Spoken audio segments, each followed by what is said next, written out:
Hi students, I welcome you all for control system lectures. In previous class we completed third unit which we discussed on different aspects of frequency domain analysis, and we discussed a few graphical methods like Bode plot, Nyquist plot, root locus, where we can estimate the system stability with respect to the varying frequencies, right? So in this class we are going to start a new unit, that is control design, right? Introduction to control design.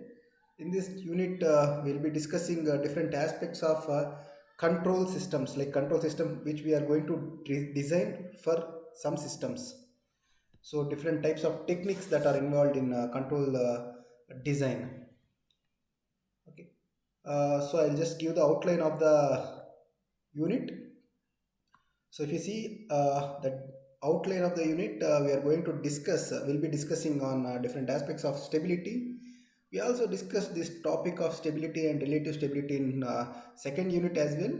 And more or less we'll be discussing on both frequency domain and time domain, and how actually the stability is involved in closed loop system, and few aspects of it we'll be discussing about that. Then steady state accuracy, like if suppose you want to maintain a desired level of outcome. Say if you want to drive a car, you want to maintain certain speed around 50 kilometers per hour. How far you are accurate with respect to your desired variable, how far you are actually maintaining that 50%. So that is nothing but steady state accuracy. We'll be discussing the front and back terms of that.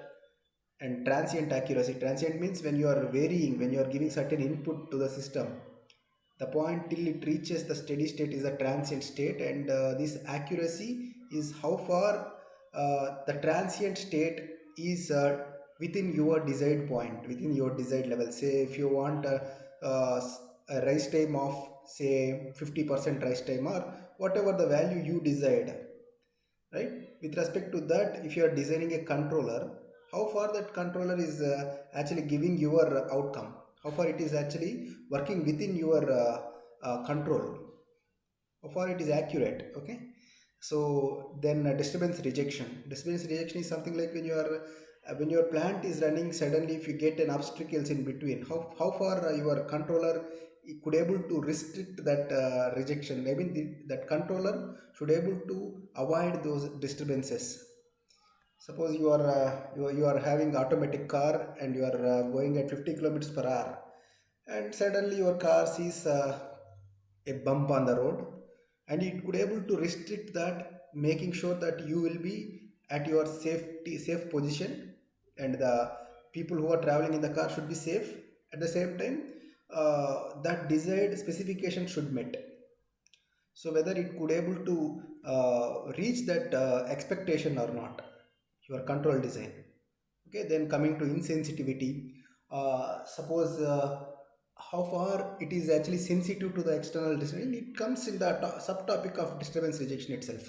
Sensitive is something like we discussed on this sensitivity also when it comes to robustness, right? The topic of robustness comes in this sensitivity and robustness actually. See, sensitivity, it is something if you are giving some force on a system, how good your controller tells that it is that robust it is. Okay. So same example, if you want me to consider, if you are traveling in a car with maintaining your desired speed of 50 kilometers per hour, and if you see some unknown disturbance are coming towards you, some opposite car is coming, and suddenly you observe that car, and at that time your controller could able to uh, maintain safety, and the performance also should be optimal. Okay. So we'll see few more examples of this robustness when it comes to small examples or sensitive examples, like robotic examples, or magnetic levitation examples. Small disturbance also will create a maximum effect in the outcome. So that kind of systems, robust controller, if you are designing some controller which should be robust, so in that a particular aspect, this robustness and the insensitivity comes to the picture. And so keeping in mind all these specifications, starting from stability to the robustness, all these specifications in your system, we need to design a controller. So that controller, types of that controller can be anything. So in your syllabus is concerned, we are going to discuss root locus method, feedback controller design, and this is one simple method. Anyway, we'll be discussing on that. Then frequency domain based methods are there, like Nyquist stability method is there. Bode plot based method controller designs are there. Those will come under that frequency domain methods. Okay, so what are the design specifications? Design specifications in the sense, say you want a certain overshoot. Suppose if you are launching a rocket. Okay, so the rocket shouldn't go straight in a straight direction. It should tilt. It should have some transient. It should tilt with respect to the direction is concerned. It should tilt, or it should have some kind of overshoot. Those are expected specifications. It's not like all the time we should reach that particular set point and reach the steady state. We should, in some examples or some applications, we require some kind of overshoot also, so that our actually desired level will reach actually.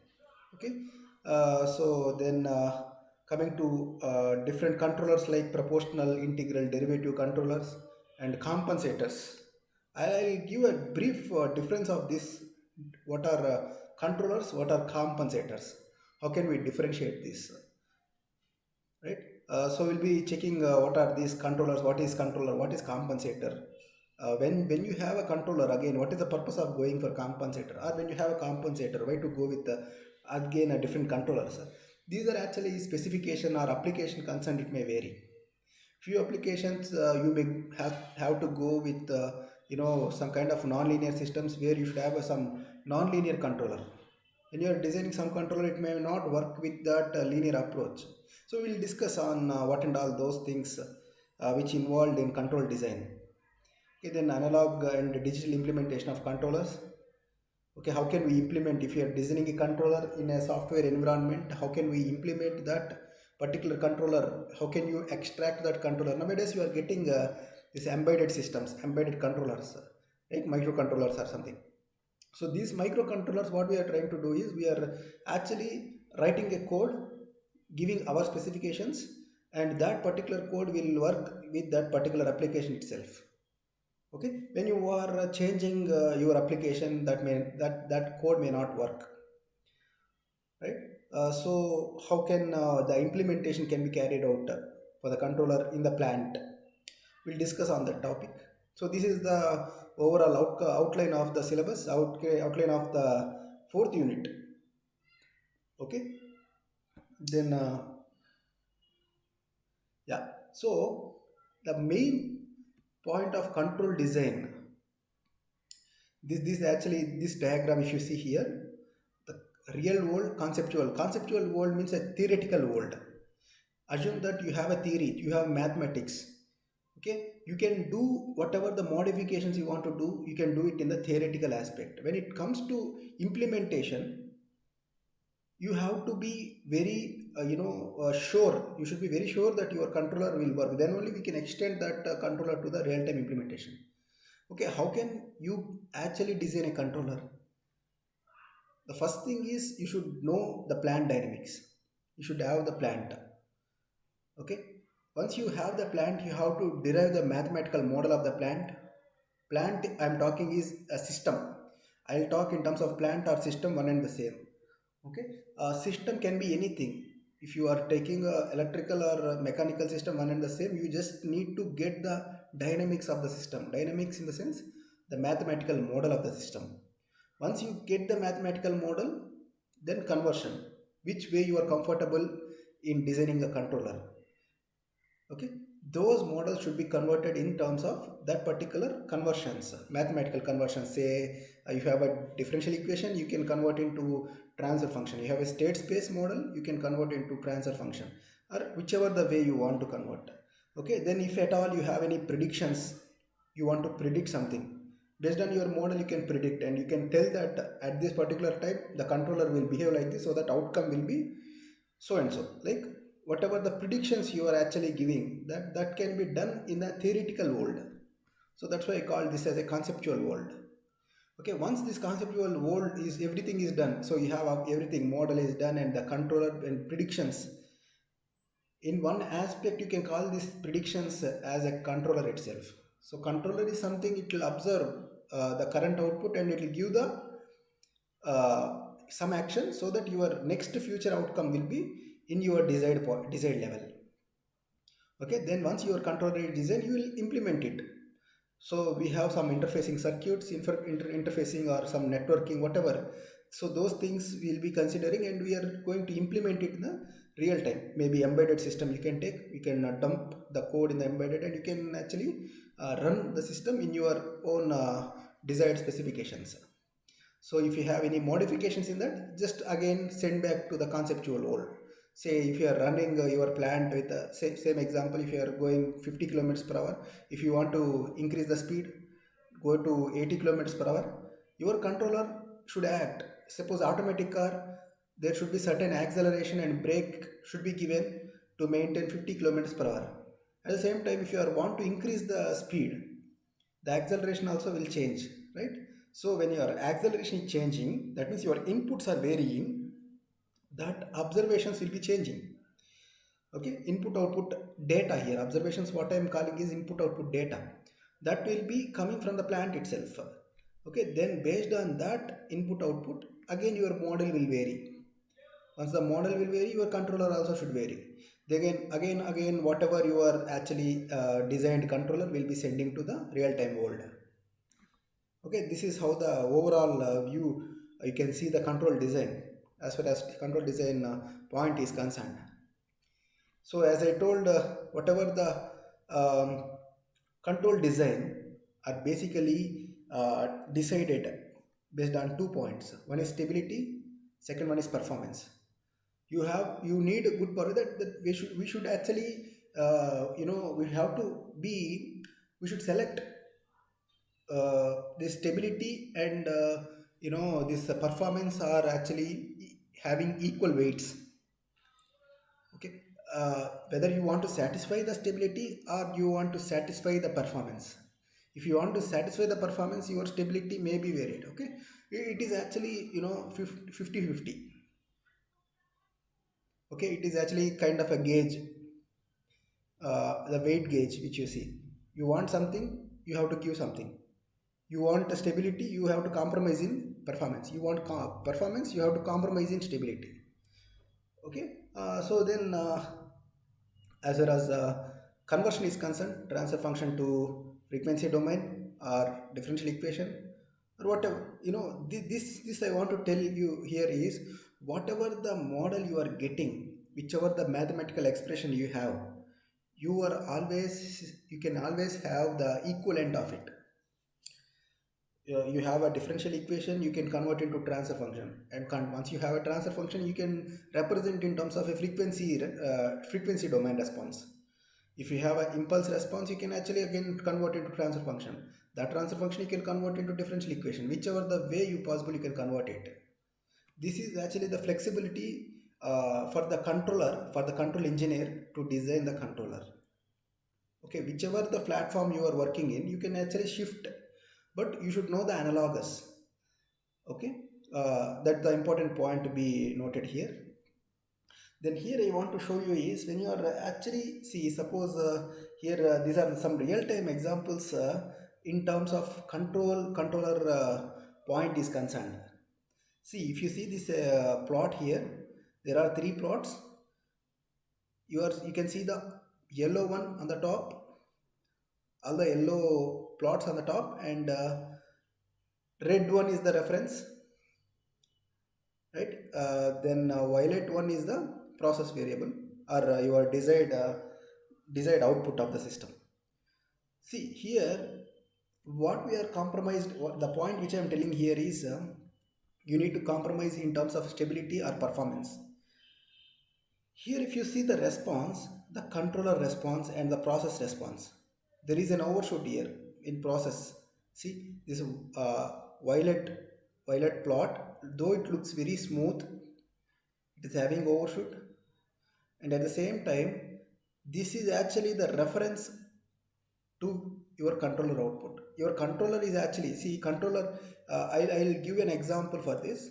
Controller is something like accelerator, I'm telling in your example. If you want to maintain certain speed, maintenance of your speed is 22 to 25, here actually varying, okay, 22 to 25, and this particular speed, when you are varying, what should be the controller action, right? Your controller, where it should be reaching steady state. Suppose you are riding a bike. When you want to travel at a 22 kilometers per hour from the initial zero state, initially what you will do, you will give 100% acceleration. See here, yellow is actually starting at 100, that means acceleration you will get 100. Then you will come down slowly, and you will settle down at certain point of acceleration, certain point on the accelerator, so that you would have reached that particular desired value. Then suddenly you changed your mind and you want to go speed a little bit faster. Again you will just raise that accelerator. Then again you will check whether your speed is increased. When it is increasing, then again you will reach the steady state point. This is accelerator, that is nothing but a controller in this example. So if you observe this plot in the third plot here and this plot here, the only difference is the oscillations. See here, the controller action is going to 100, going to 0, 100, 0, 100, 0.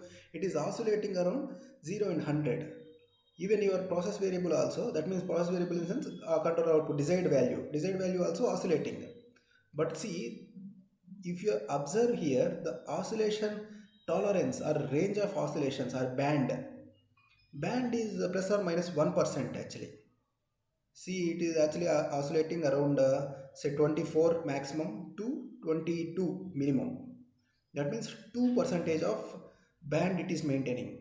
For this 2 percentage of oscillations in the process variable, you can see the controller action going to 0, 100, 0, 100 continuously. That means to maintain certain point of level, you are just going up, coming down, going up. This controller is not that good because it is giving oscillation, at the same time it is taking more energy, right? If you see, it is actually taking more energy. You are actually straining your system. If your controller is smooth, your energy can be reduced actually. So that's what the point. So in between the plot you can see it is actually optimal in between first plot and third plot. Oscillations are there, but it's better than third one, okay. So if you see this response, the first plot here, it looks very smooth. So here my point here I want to make is, whatever the control method you are using, you will be given certain specifications to you, and that specifications should fulfill your desired level of operation. How can we decide that desired, it is desired level? How can you compute that? By seeing this plot I can understand this is actually going worst here, and by seeing this plot I can tell this is better than that plot, okay, better than this plot.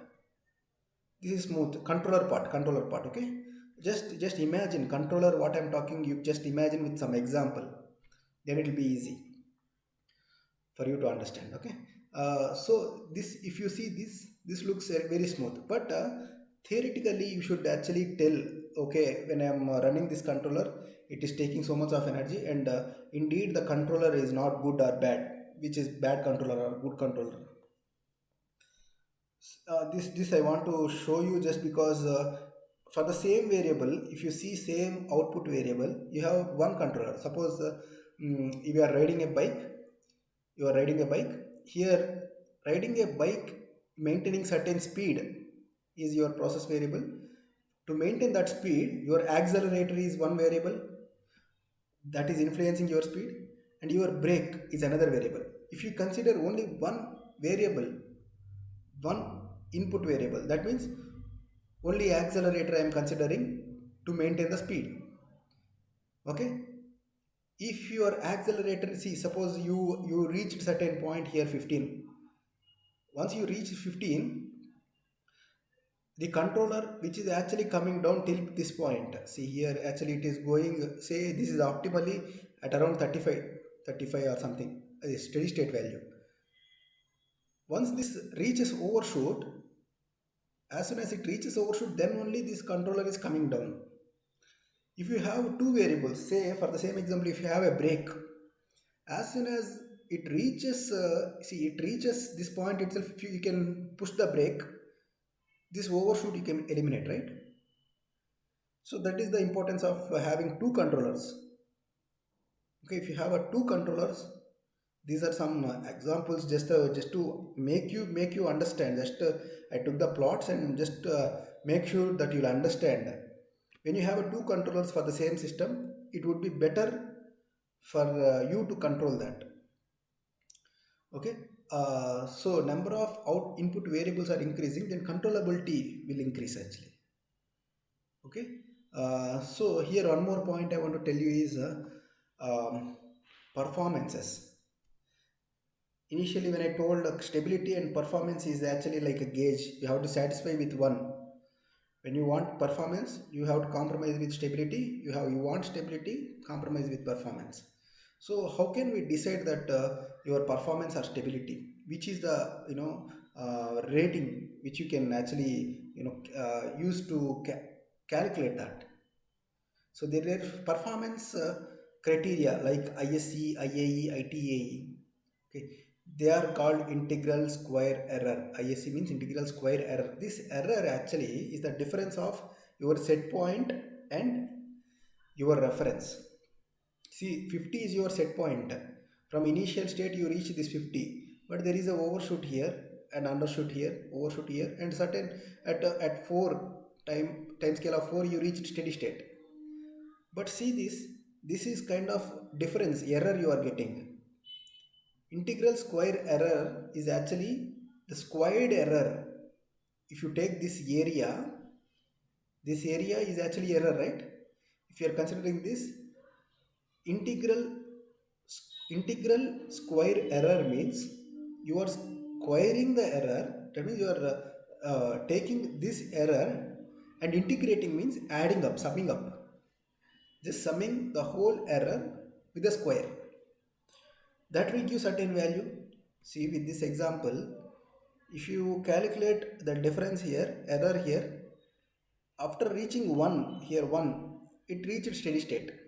But here if you observe, it is actually oscillating continuously. When you are calculating error from the set point or desired level, the area of error will be different from the area of error here. So area of error is the important point here. Integral, why we are taking integral means at the whole plot we are calculating the error. Suppose at initial point you have so much overshoot, but gradually your overshoot is coming down. If you compute whole error, the sum of whole error should be minimum. That is what the integral square error is. Integral absolute error means you need to take only the positive peaks. Okay, positive errors you will be considering, you will be neglecting the negative errors. In that, if you observe, say this negative error, this positive error will get cancelled out. This negative error, this positive error, if the errors are same, they will get cancelled out. Then the rest will be your actual difference, what it make. IAE. Integral time means whatever the time you are running, say you are running for 1 hour or 2 hours, okay, till that time you will be multiplying that time also. Because when you are changing certain at certain point you will be changing your set point. After riding for 1 hour of bike ride, you want to reduce the speed. That time your set point will be varying, and if you calculate error that time, it will be with respect to the initial steady state itself. Therefore the error would be different. That's why we need to consider some kind of performance indices like ITAE also. Okay. So these are just basic things I want to cover before going to introduction of control system, control design. Okay. So when it comes to the topic, first topic is stability. We'll be going through the stability aspect, uh, and see how the feedback system will be influencing with respect to the stability. Okay, we'll just start deriving uh, stability for feedback system. using some stability criteria. Okay.